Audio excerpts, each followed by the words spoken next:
Let me ask you this. What is the worst Splatoon stage?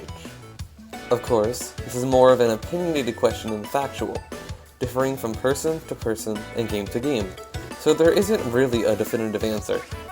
But what if I told you that there is a definite answer? Looking at it logically, what makes a playable map in a game like Splatoon broken is if it interferes with the objective of the game in a negative way, such as disadvantaging one team over the other when it comes to aspects of that map's design. So what if I told you that there is a Splatoon stage with design that is so flawed that some of its ranked mode variants were permanently removed from the rotation pool during the first game's lifetime? Yep, we're talking about Saltspray Rig.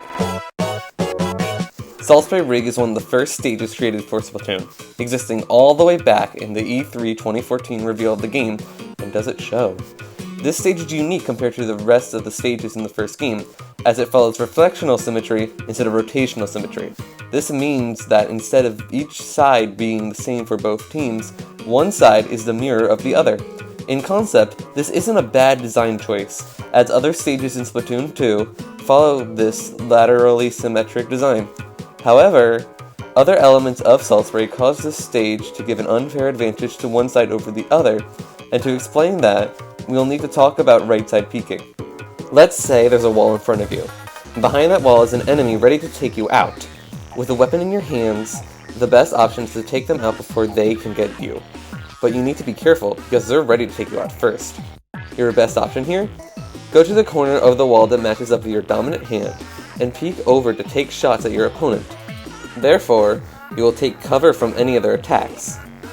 Going to the other side will leave you more vulnerable to attacks, so the dominant-handed side gives you an advantage. Since in Splatoon the Inkfish are all right-handed, this will always give the right side of a wall an advantage, thus the strategy of RSP.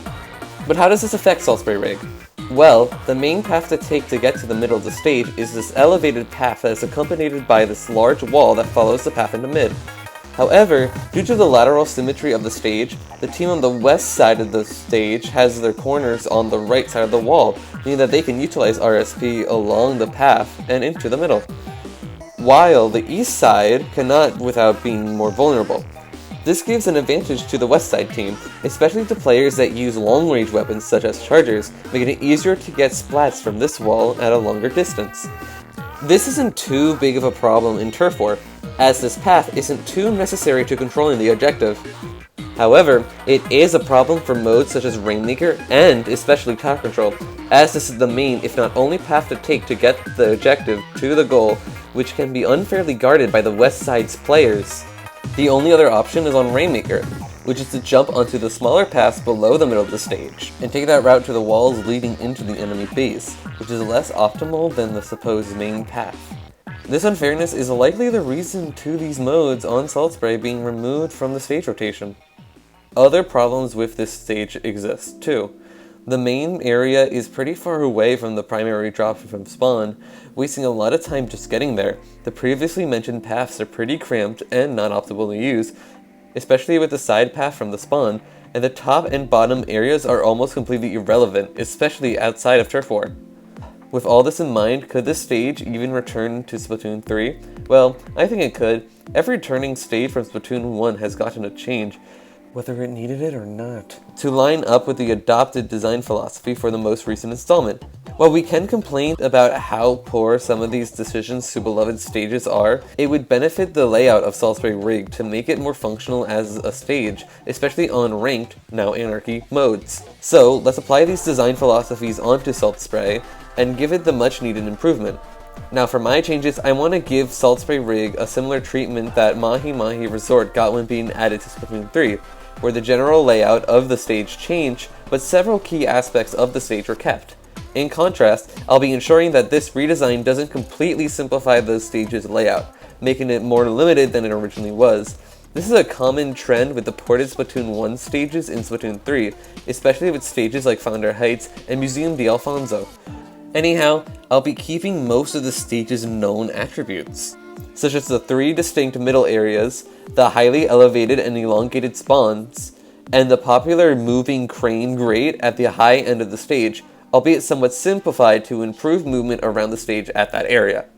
So, here's the original stage layout during Turf War matches as it appeared in Splatoon 1, And here's our remade version. Let's go over it. The spawn of each side has been altered, a bit more simplified at the spawn point just to account for the new spawning system. The team base is now wider and closer to the middle area, along with a new area adjacent to the spawn point, which can be used with a defending sponge to return back to the spawn without using a super jump back to base. The biggest change to the layout are the 3 middle areas, all getting a significant amount of changes. The true middle area is now moved southward, replacing the small pathways and making it quicker to get to. The walls inside of the center have been simplified, with the original T cover changing to a plus as well. From the spawn area, there are now 2 ways to enter the center, an inkable wall and ramp. The area itself extends slightly on the northern ends of their sides. To prevent people in spawn from jumping directly into it or sniping other players, the walls around each trail will reduce such occurrences. Going downward, the path from the bottom area has remained intact, while the area itself is extended. Along with the added platform and sponges from the spawns, the 2 pillars from the original stage have been moved here, albeit somewhat shorter and simpler, overlooking the small block in the middle of the area. In addition to the original path, a path under the spawn platform have been added to both sides, allowing an extra way in and out of this area. However, the paths themselves are uninkable, so they are not optimal during most modes. Returning to mid, the elevator platforms return, but now take the players from the middle area to the top area of the stage, still alternating between the 2. Alternatively, the path from the spawn drop-off to the top return as well, albeit simplified. The walls return along with their inkable tops. While it doesn't remove the walls that were utilized for right side peeking for the sake of stage preservation, it reduces the abuse of it, as it is now away from the middle instead of going into it. Even further, there is now a 3rd pathway into the top area in the form of an ink rail from the far end of the middle area, so the advantage is reduced even further. The top area itself remains mostly intact, despite the area leading up to it being removed entirely. Also, it now has slightly less platforms to compensate for the changes to the path leading to it. The moving grate returns as well, taking a slightly altered path also as compensation. And with that, those are the changes to our redesign of Saltspray Rig during Turf War. I believe that this is a fairly solid redesign, one that, while changed, keeps most of the iconic aspects of the map while streamlining its layout for easier movement around the map. Now, we can talk about the Anarchy variants of the stage. Splat zones is easy. The zone will be in the middle of the stage, starting at the walls and ending before the platforms. However, for every other mode, there will be significant changes to the terrain, especially the spawn areas. The spawns of each mode will now be accessible through 2 added walls at the drops, with the defending sponge at the bottom turned into an attacking sponge, except for tower control, where the sponges will remain defenders. The biggest change would be the added terrain to spawn, which is inaccessible to enemy players, preventing them from spawn camping during ranked modes. And with the exception of Clan Blitz, this area of spawn will be turned into a grate, with the uninkable path below it now turned inkable. The far end of the spawn and the top area will lose their walls, and the ink rail will now lead teams into the spawn as opposed to the top area. Let's continue. The tower in tower control will spawn in the middle and will take a path upwards into the top area, making the elevated platform unusable. To compensate, there will be an inkable wall in between the 2 paths. The tower will loop around the enemy side, go through the small path, and end at the lower end of the stage. This makes all areas of the stage relevant to this mode. Rainmaker does so too, but not as much, as the top area will be a Rainmaker-free zone. There will be 2 checkpoints for the Rainmaker, one at the edge of spawn and the other at the bottom half of the stage.